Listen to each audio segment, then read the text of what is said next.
ESP Speaks.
Good evening and welcome to ESP Speaks.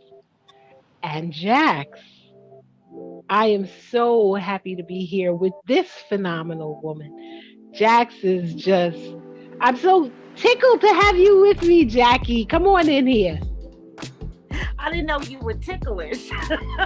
I too That was really corny.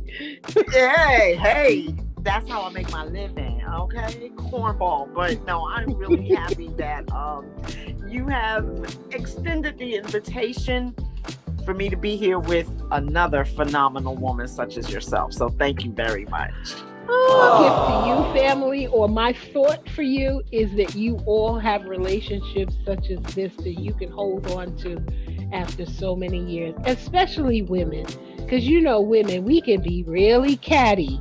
It's a very precious thing when you have a girlfriend that you have in your life for so many years. I'm so excited to have you here. So I'm excited to be here. So Jax, you know who we have on? Actually, before we even start talking about the guests, let's talk about this week. What did this fool do this week? Well, you know which fool I'm talking about. Yes, Agent Orange, $600, which honestly is not enough. He wants to raise it to $2,000 per person or $4,000 for a couple, which I can actually say for once I agree, because $600 is not enough. But he's had months to deal with this, but instead of dealing with it, he has now vetoed the bill and he's off to Mar-a-Lago, and we are stuck in the muck because of it. And I feel like the only thing he's trying to do right now is make sure that the house is burned down before he's out. So But they had designed these checks to be released by next week. How are they gonna fix all of this before that? What are they gonna fix all of this before the new year, or we have to wait till he comes back from Mara? No. Well, that's the problem. Nancy Pelosi is ready to call his bluff. She's like, we can do this. Let's come back in. But the problem is, it was the Senate Republicans and House Republicans that did not want to give people money, period. So now you have your Republican president saying he wants to give more. So he's also making his GOP look like a bunch of knuckleheads. You have your two senators in their runoffs in Georgia. Purdue has produced an ad saying how he has delivered stimulus to Georgia, and Trump has just made him look like an idiot for how many times is this now? So Well, I don't know how they're going to fix it with government shutting down. People are going on Christmas break. I don't know. wow. Okay, and not to mention the fact that he let 17. He pardoned 17 people. He pardoned more than, well, I think it was 17 plus some commutations. And the worst of it is he pardoned members from Blackwater who were involved in the Iraq massacre. Call it what it is. This country worked for decades to make sure that they were punished, and now they're free, scot-free. And so now we're getting a side eye from the world looking at us saying, we really don't care about human rights. And this is what Agent 45 is leaving us. I think the world understands that we were dealing with an idiot. Okay, I'm sorry. Let me pull that back a little bit. Why are you so The world understands that we were dealing with someone who was totally incapable of handling the situation, and basically is a 3-year-old stomping his feet like a child because he didn't win again. So he's going to do everything and anything in his power to destroy on his way out.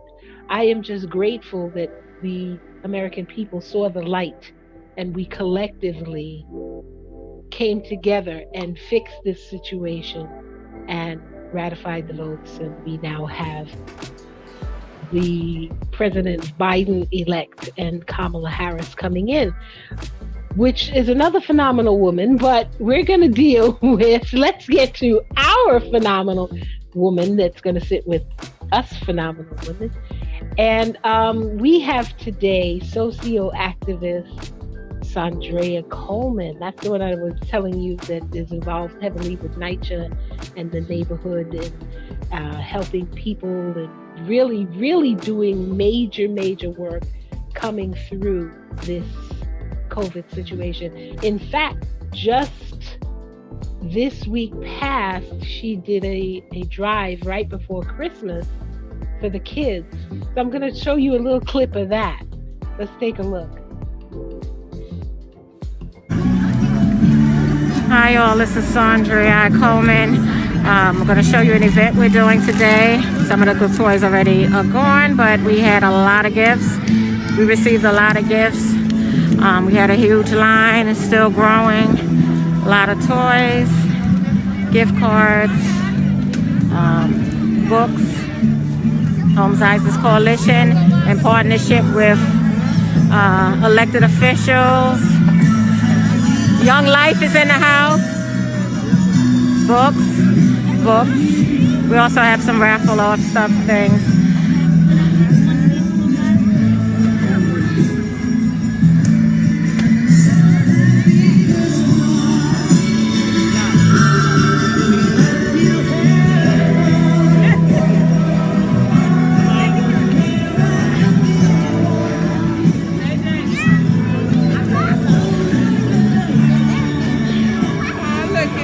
We're here with Saundrea Coleman. Ladies and gentlemen, as I have said before, this is such a dynamic presence. I have had the honor and the pleasure to not only work with her, but be around her on a personal basis. And she, as a woman, does something to my spirit. And this is why I wanted to share her as one of my phenomenal women this week, because she truly is. So, Saundrea, it's so good to see you. You look wonderful. Thank you so much and bless you. And thank you so much for having me and giving me this opportunity. Yes, It truly is an honor. It really is. It really is. Anytime that you get up and you mobilize to do something and put effort forward that affects other people, it's a form of activism. But let's speak to the activism that they're familiar with because you are a powerhouse when it comes to NYCHA Mhm. and when it comes to dealing with and motivating people to protect their rights. Can you tell us, first of all, tell us how you came to be with that type of activism? And then tell us how it affects your life and what it means to you and the lives of others around you. I know that's a big question, but when you start talking, I'd love to just let you talk because you get this flow. So I'm getting both questions out and then I'm going to shut up. All yours. So for me, and I can't speak for others, but for me, activism is ministry, serving others, helping others, advocating for others. That's Christ-like, and I'm a Christian, and I'm here to just be there for people. So I've done some organizing work in the past. I've done a really huge event at my church. I believe it was like 2009. We had Cops Care come out, and it was a group of Sing Sing correction officers that came out to actually do a presentation for our youth. So we're trying to help our youth. So in 2015, the NYCHA work that I'm moving forward, the NYCHA work that I'm doing, I started that right before the summer when they were going to do an infill. It was an infill proposal, which infill is when they want to take a piece of the land that's available or they want to make available and build on our land, which they were going to take a playground away and build a 50-story building, and our buildings only go to 25. So once that hit us, I became activated. I became a real activist. Like that was my birth then. I mean, I did a lot of stuff via social media way before that on different stance of different things, whatever that was happening, Black Lives Matter, you do all those hashtags and everything like that. You use your platform, but I really put my boots on the ground in 2015, and I've been doing it ever since, just advocating for funding for public housing, advocating for rights, organizing residents, and so forth. So that's basically, it started in 2015 and it's still going on. And it's not just Isaac Houses, which is my developer Homes Towers, it is for the city. So, and we all, all of us that do this work, we try to work together near or far. So wait a minute. Let me get this clear. All of these things that I've seen you do within the last year and a half that I've known you Okay. really just started in 2015? With public housing, yes. Okay. Yes. Because it seems like this has been a part of your life for your entire life. I mean, people don't just walk into this. It has to be born in you. Right. You know what? Tell us a little bit about tell us a little bit about where you grew up and your family and let's get to pieces of you. Right. So I have the master's in divinity. I do still preach, and I can preach if I'm asked to preach and bring forth the word. Sorry, I can bring forth the word. I said you can bring forth the world too if you right, want. right. So he's speaking. Yeah. So I still, if I'm asked, to preach, I will come out and preach. But I am also just evangelizing, and talking to people, praying with people publicly. I've done that. Train stations, somebody can walk through the train and say, I'm money, food, prayer. Okay, I might have $1 to give them or so forth, but I'm definitely, I lock hands with them and I pray with them. And I've done it many a times, numerous times on the subways, the bus stops. Yeah, but I have the master's in divinity. Basically, I went to school because I wanted to be a little more rooted besides what you learn in church. Quite frankly, I see you more as planning to start a 503c and using your divinity to stretch out amongst the people because people don't understand that God makes ministers, well, he endows and calls ministers, and not all of them have to be in the pulpit. Some of us are in the street every day, and we're what I call warrior preachers. Yeah. But you seem to be a warrior preacher to me. Um, I would like to speak to you about a quote that I read in a publication with regard to you. And tell me if you feel this quote matches or reflects your personality. I think it does. Saundrea Coleman, a woman of the people, meets people exactly where they are. Does that describe you Oh to yes, you? yes, yeah, yeah. That's me. That's And me. what does it mean to you? What does it mean? I know what it means to me. What does it mean to you that you meet people where they are? Right where they are. It doesn't matter who you are. Doesn't matter your background, your status, your race, your religion. I've talked to atheists. I've, so different religions, and it's about meeting people and just conversing with them and dialoguing with. That's how we grow. That's how we infuse these United States to really be united by communicating with one another, sharing what's different about us, and understanding and just listening, right? That's all it is. It's about listening. Sometimes it's not always about being the one to be the loudest in the room or the most talker. It's about having that conversation, that give and take. And I meet people where they are. And I've made friends. I've made some enemies. But some of my enemies have become my friends again. And when I say friends, I don't mean a friend like friend. They're associates, people I know. I do have Mhm. one best friend. Um, and besides, Jesus is my friend, but of course I love him. But yeah, so So now let's go back a little further. okay.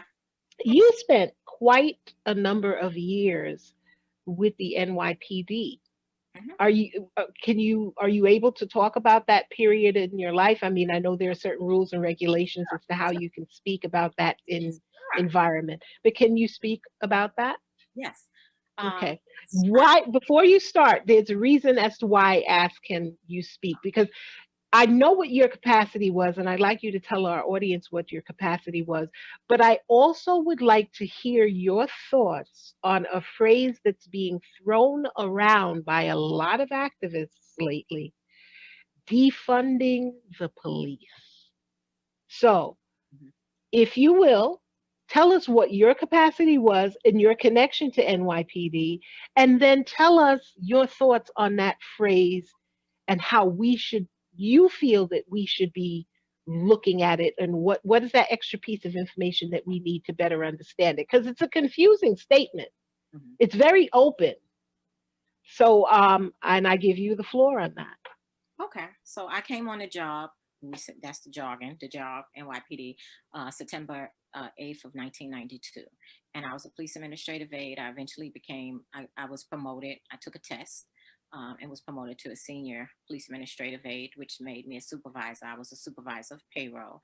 So yes, I am a activist, and that is something I say. So I was a payroll supervisor, and a lot of people, it's about following the money. Mm, Can they work without $1 billion or $2 billion, 1 billion or $2 billion cut? Absolutely yes. I was a payroll supervisor. I know the waste, and that's the one thing. So defunding them, defunding does not mean that they will not get a paycheck. Defunding does not mean that people are going to get fired. Defunding just means reallocating the funds to another source. mm, And when you push it into a source, rather it be a community center, take public housing, for example. A lot of our community centers are either privatized or closed. You open these entities up for our youth, and they won't have time to get in trouble. You have to give them something, or mhm. even just other entities, just putting the money somewhere else to drive down the crime, to give them a leg up, to give them an opportunity. That's what it's about. Put it in social services, mental health, wherever, just anywhere else, and put it. They can manage, and trust me, they can manage, because there's a lot of waste and overtime.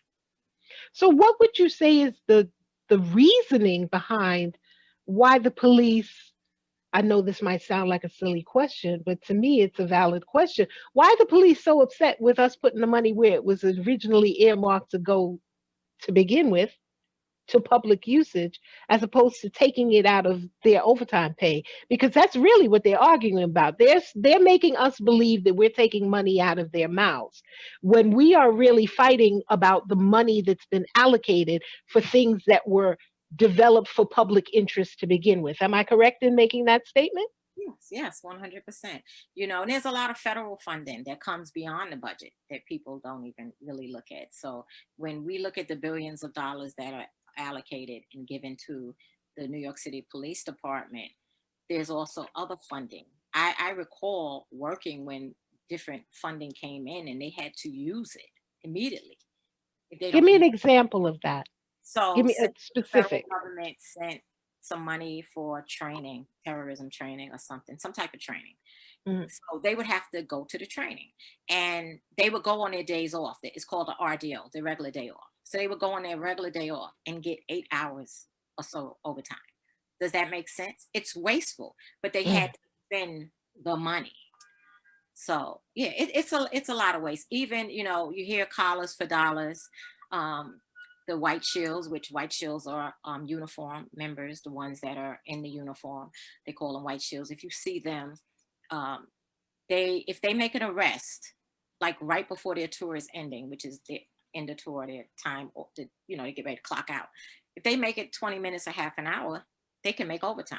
So that's collars for dollars. Detectives do it too. I supervised payroll and I was part of the Detective Bureau of Manhattan and Manhattan North Detective Operations. And I had a lot of friends, but when I was vocal about things, I lost some, but it is what it is. If you do an 8 to 4 as a detective, right? And you have someone coming in to be arrested, but you tell them to come in at 3 o'clock or 3:30. What is that? What is that? That's overtime. That's overtime. Yeah. Wow. It's a scam, flam, whatever you want to call it. It happens. It exists. Everybody has access. Only one doesn't get overtime or above is captains and above. They get time because they don't receive cash overtime. Captains and above. So they get time, but then they could sit home for 2 or 3 years, just exhausting their time, running their time out because they have so much time on the books. So, which that's not a problem. They earned that. They earned it. It's their time. But yeah. Well, ladies and gentlemen, we are sitting here talking to social activist Saundrea Coleman. Keep in mind, if you can't watch us live on Facebook or YouTube or Periscope or Twitch, because that's how you're seeing us right now, if you can't watch us on any of those platforms, you can catch us later on Facebook. Once again, iHeartRadio, Spotify, Google Podcasts, TuneIn, Anchor Podcast, Breaker Radio, Public, Twitch, Stitch, Overcast, Pocket Cast. Did I give you enough? You can watch us again. It's okay, because you know what? This is a lot of information, and we realize sometimes you got to take things in pieces to make it stick. So we're there for you. But in the meantime, we're going to take a quick break and come back and have our continuing conversation with Saundrea Coleman. We'll see you in a minute. Stay with us.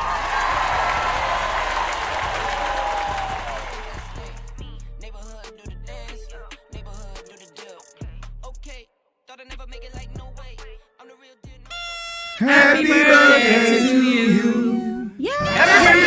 Make a wish. I know she ain't about. Ew. Oh my goodness. Please don't do that. That's not right. No bueno. No cake for me. Yikes. Fanta cake is a cool new sanitary way to blow out the candles on your cake. Yeah. Make a wish. I love my Fanta cake. Fanta cake rock. I want some cake. That's cool. Get yours today at fantacake.com.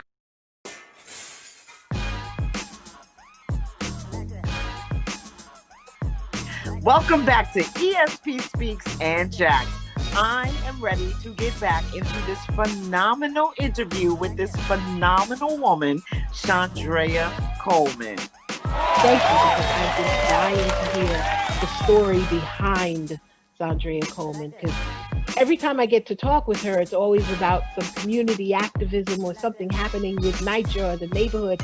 But we never got a chance to just sit down and really speak about the person behind all of this. So I'm very grateful for this. Before we bring her back, though, I want to tell you two things. Number one, Saundrea has a radio show where she is on WRN, and this is the Saundrea Coleman Show. And that's a praise show, so that's more of a personal interest. If you want to hear her on the evangelistic side, I think you should tune in. But here's a biggie. She's also on a show called One NYCHA. This show comes on at 4 o'clock every Sunday. And what it does, it was designed to address all the issues of the tenants that are in NYCHA housing. So rather than them be spread out amongst all of these different buildings, having their complaints and fighting to be heard on an individual basis, it was designed where they could all come together under one roof and voice themselves at one time through this collective show called One NYCHA. As I said, she's a co-host. Now this Sunday, which is the 27th, they're doing something quite interesting. They're going on Zoom, and they would like minimal 20 tenants from NYCHA to email them, because they want to give you a voice and they want you to speak out. I just want to make sure that this was said. I'm sure Saundrea is going to tell us more about it, but I wanted to make sure that I gave it a clear platform and said what they were going to do. So all you NYCHA listeners that are listening right now, get your proper email address together, not the one that says Divine Mama, a Hot Mama 67. We don't want to hear from that email address. We want to hear from a proper email address, and she's going to tell you what to do. Now, to everybody else that's non-NYCHA, I really want you to listen to the show, because this show is fabulous. It's dynamic. It has guests that they invite from all over the cities. I mean, they have like from Chicago, they had Reverend Gregory Seals. They had, it's a list of people. I couldn't even begin to go through the list. They had Joycelyn Taylor, who's running for mayor. They had the basketball star. You know what? Here, I'm going to let her tell you about it. I'm going to bring her back in a second. Just want to give you those finer points. We're going to come back and speak with Saundrea Coleman right now. And I want to speak with you, Saundrea, about the Holmes Towers situation, because this was the situation that made you really who you are. So come on back in and talk to us about the Home Isaac situation in 2015 that knocked the socks off of the daily newspaper and the rest of the city. Come on back, girl. Yes. Yes, it was October of 2015. NYCHA actually have to engage with the residents. So they had a big meeting at our community center, and it was well over 200 people in there, a lot of reporters, but they wouldn't allow us to speak. They wouldn't allow us to say a word. We just were supposed to come and listen. And that's not how you engage people. It's supposed to be a give and take. So we realized that they weren't going to let us speak. Then they started saying, oh, you could write your question on a piece of paper. No, that we want to stand up like at any other meeting and, have a speak, say what we need to say. So they didn't let us do it. I said a few words out loud.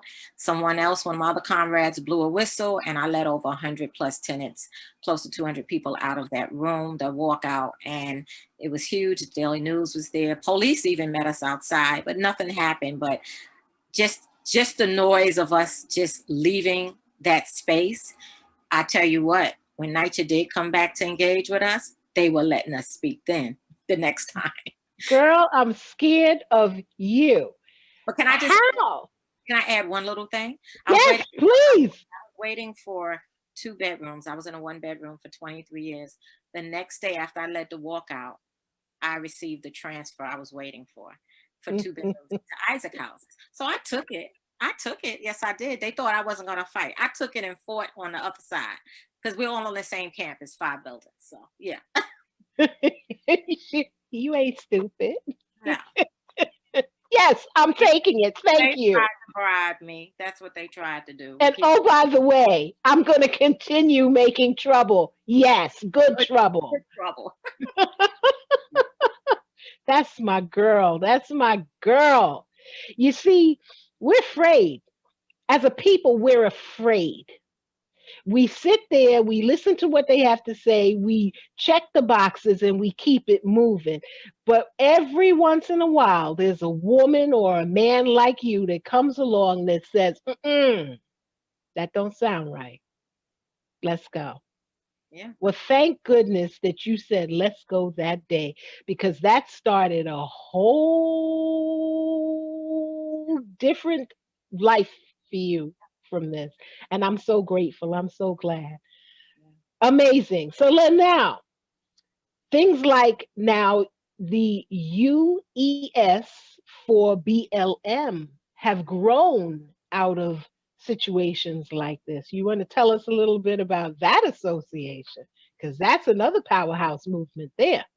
Yes, I am one of the organizers, the only Black organizer at this time with UES for BLM, which is the Upper East Side for Black Lives Matter. We meet at Carl Schutz Park nightly at 7 p.m. And we've been meeting since June 2nd. So today will be our 200 well, I'm not even going to say what day it is, but we're over 200 days. Last Friday was our 200th day. Hold on a second. I got to go back because you said something that really struck me there. Okay. The Black Lives Matter movement in the Upper East Side has only one Black organizer? Yeah. Help me understand that one.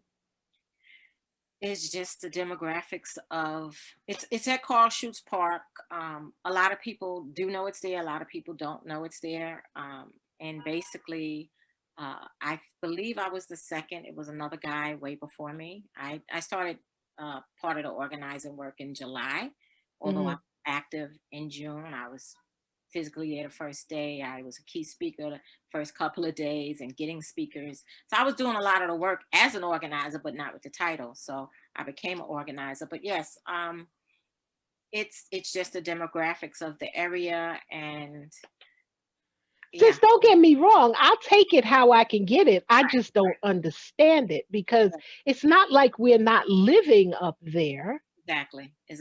We're there. Yeah. I mean, so go ahead. Yeah, it's not always easy to become an organizer, right? You need to be present. It's a lot of work. This is not paid work, it's service.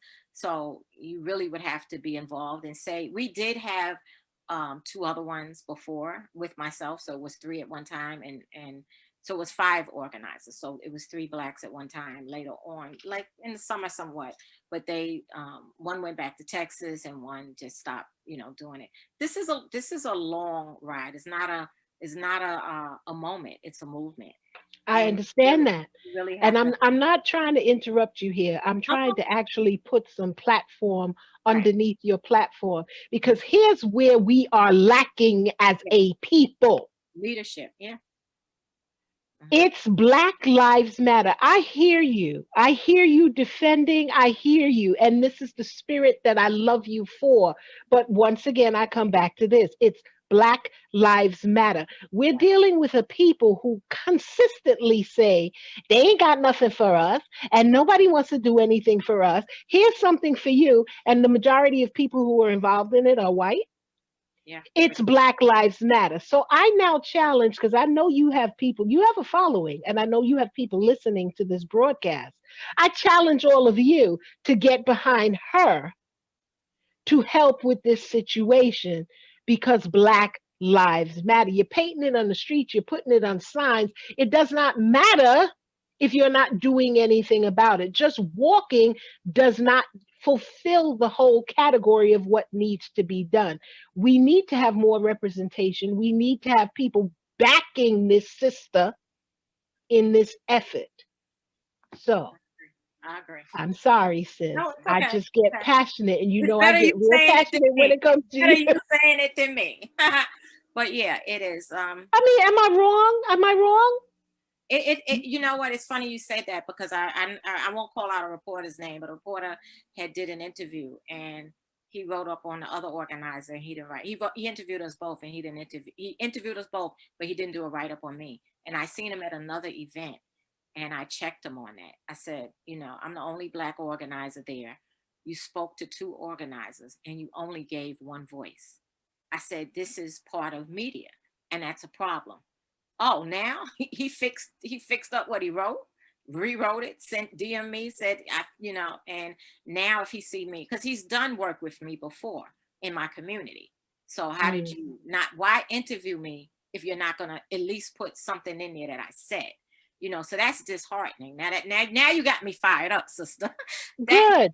problematic for me. Yeah. Because here's the thing, Saundrea. Here's the thing. And I'm very passionate about this, but I don't find myself engaging with the thought process often enough. Mhm. There is a flock of people that marches, and I have video of the marches. Actually, I did the video that I ran in the beginning, and it has a couple of the marches where the demographic in the marches tends to be more towards the Caucasian side. And listen, I'm glad for the help. Yeah. I'm glad they are waking up. I'm glad that they're marching with us. But here is the thing. Nothing becomes relevant until it disturbs them, until they get a clarity on it. Then it becomes an issue, and then our marching makes a difference. Then our efforts make a difference. You understand what I'm saying when I'm saying this?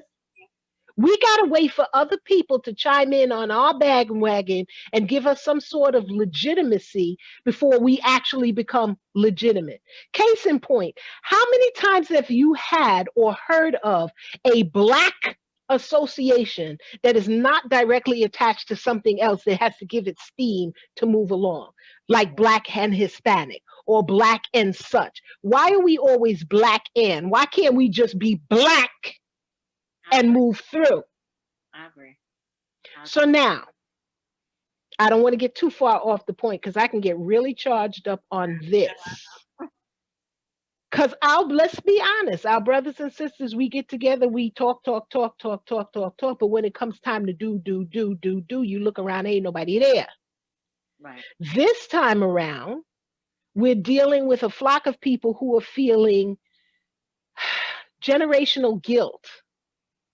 And I'm grateful for that. I could do a whole show on generational guilt in itself. In fact, I did do a show a couple of weeks ago with Shay Johnson. He's a psychologist who was talking about the generational guilt of racism and of slavery ingrained in our DNA.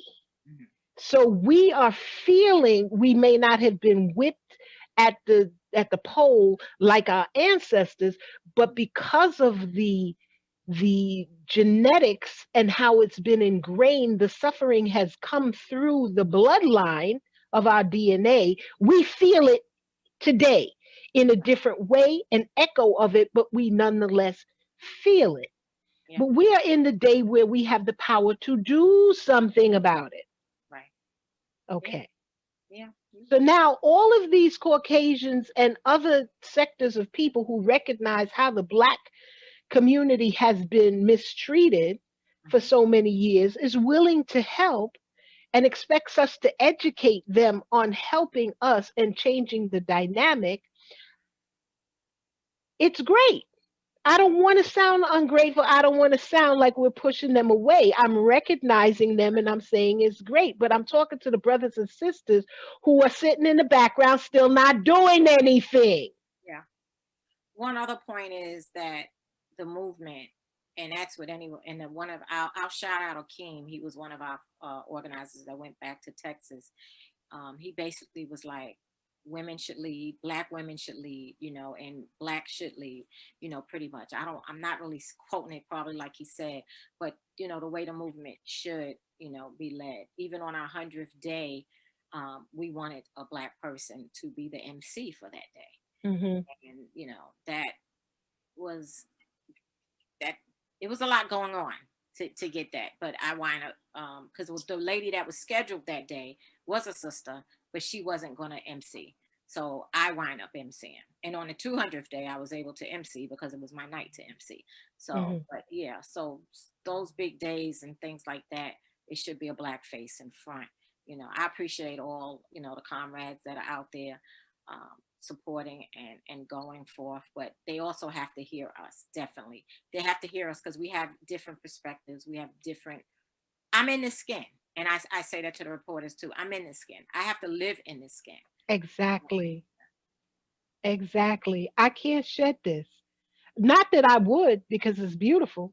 I mean, I look in the mirror and we're gorgeous, and we're teaching our young ladies to be gorgeous and think of themselves as gorgeous and appreciate who we are. Girl, fight the fight. I'm with you. I'm with you. Black lives And on matter. that note, thank you for letting me get that off my chest because I don't Yeah, often get the forum to do so. I appreciate you. But let's move into something else that is dear and close and near to my heart because you tickle me when it comes to the seniors. You did something so beautiful with this voting, with this crazy man that we had in office who didn't want us to get out there and make those votes. And you went and got all of the elderly people and put them on buses. Tell me about that. I got to step back because this made me cry, girl. Go ahead. The seniors to the polls is Yeah, what you called it. seniors. It was an initiative called Seniors to the Polls.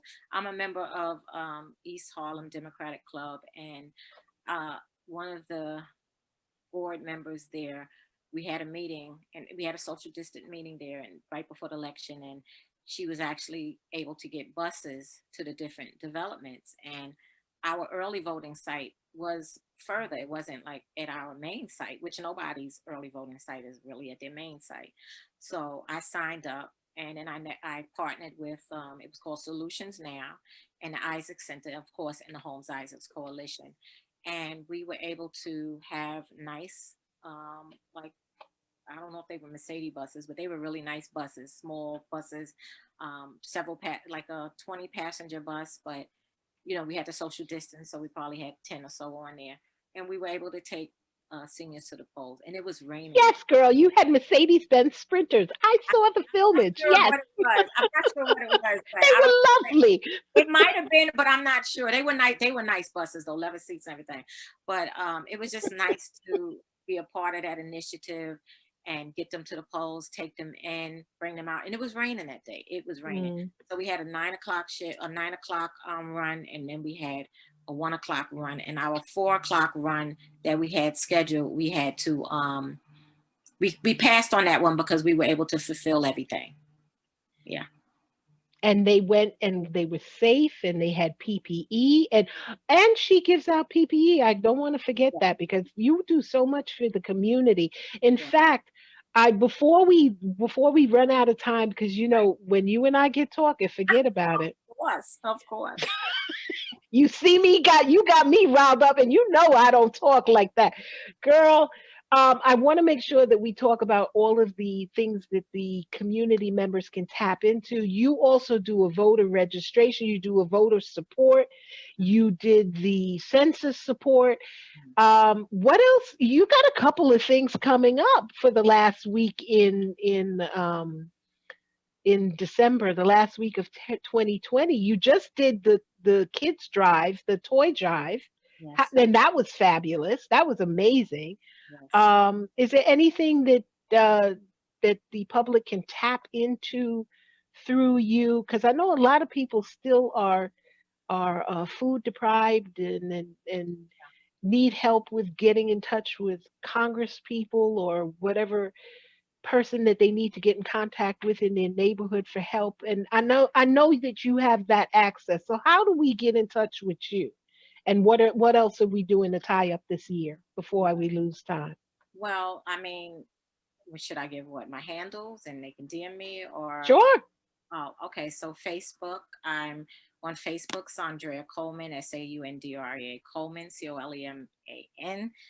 Then I also have a public page, which is Saundrea Coleman with my middle initial, which I use for my professional purposes, and I still use. I'm on Twitter, evangelist_SC, and you could also find me there, Saundrea Coleman. It'll pull up either way. And I'm on Instagram, IG, Saundrea Coleman. So, but basically, I would just tell people, you definitely can get in touch with me. I'm connected throughout the city, but you can also tap into your local officials, your city council member, your assembly member. Remember that they work for you. You don't work for them. And you can call their office. They have constituent services. And I advise you to look them up on a directory or, through 311. There's several ways to tap in via email, if you go online. And also your community board is a source. I'm a community board member, but your community board is also a source that can help you with things as well. So there's a lot of initiatives out there. There's a lot of make these elected officials work for you. You also have district leaders. Find out who your district leader is. They can actually assist you with some things as well. But with that said, and if you don't get anything done or you don't know how, reach out to me. I'll do something over the phone with you or email for you, CC you in it, whatever I need to do to get you in touch. Your borough presidents are important too. So yeah, so there's a lot of resources out there and people that you could connect to. And if you need help, they're there. Utilize them. They're elected officials. Our tax dollars are paying their salary. Remember, once again, they work for you. It's not the other way around. Hold them accountable. And I'm going to put all of this information on our fan page, and we'll also put it in the chat that we're in right now. I'll also put it at the end of the broadcast. So when you rebroadcast, you'll be able to get that information as well. And if all else fails, you know that you can find ESP and she will put you in touch with whom you need to go be in touch with, which in this case would be Saundrea Coleman.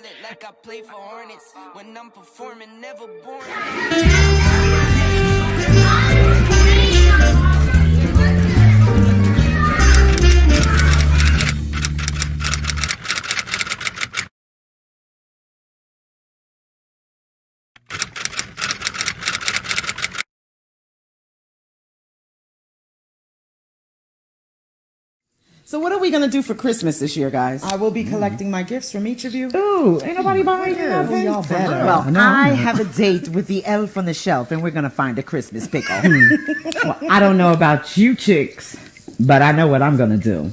What you going to do? Check it. Hark, how the bells, sweet silver bells, all seem to say, throw cares away. Christmas is here, bringing good cheer to young and old, me and the bold. Ding dong, ding dong, that is a song with joyful ring. All caroling, one seems to hear words of good cheer from everywhere, filling the air. Oh, how they pound, raising the sound, or hear the tale, telling the tale. Gaily they ring while people sing songs of good cheer. Christmas is here, merry, merry, merry, merry Christmas, merry, merry, merry, merry Christmas. On they send on without end their joyful tone to every home. Ding dong, ding dong, that is a song with joyful ring. All caroling, merry, merry, merry, merry Christmas, merry, merry, merry, merry Christmas, merry, merry, merry, merry Christmas. Merry Christmas, you guys. Ding dong, ding dong.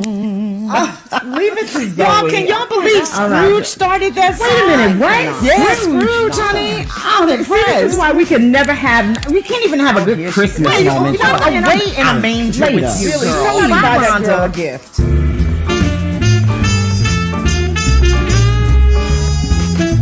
Here we go. Welcome back once again to ESP Speaks and Jax. Now, ESP, you got to tell me, what do we have coming up for next week? Well, Jax, you know we're going to continue with our Phenomenal Woman series, but I think I'm going to keep it quiet as to who this phenomenal woman is. So you got to do what you normally do. You got to chime in during the week. You got to check the boards. You have to answer the poll question. because that's going to be very important this week. And then when you tune in on Saturday, we're going to have a blast.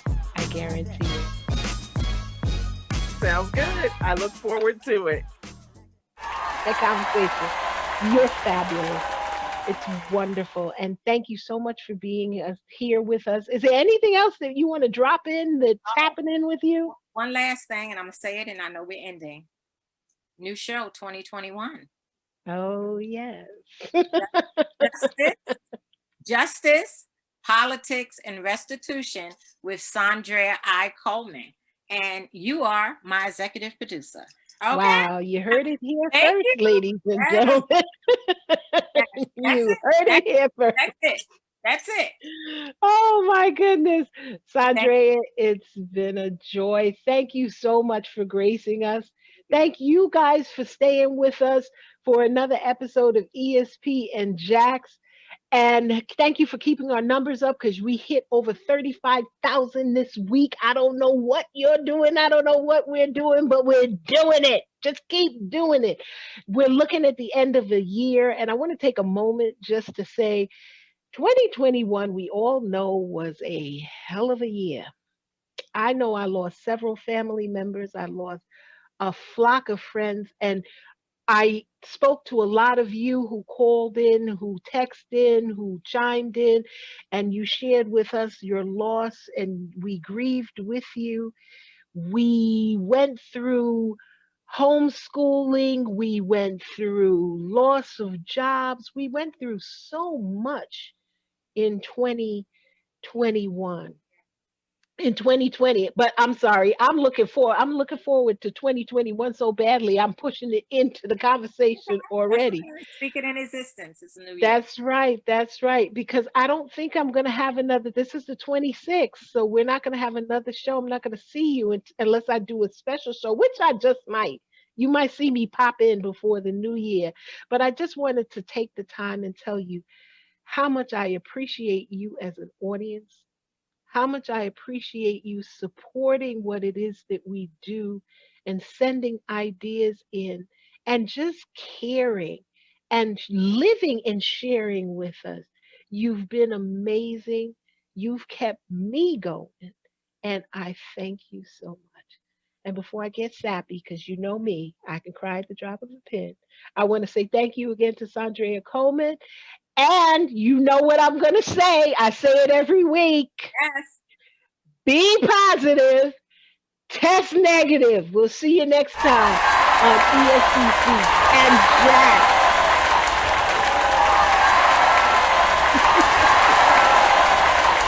Awesome.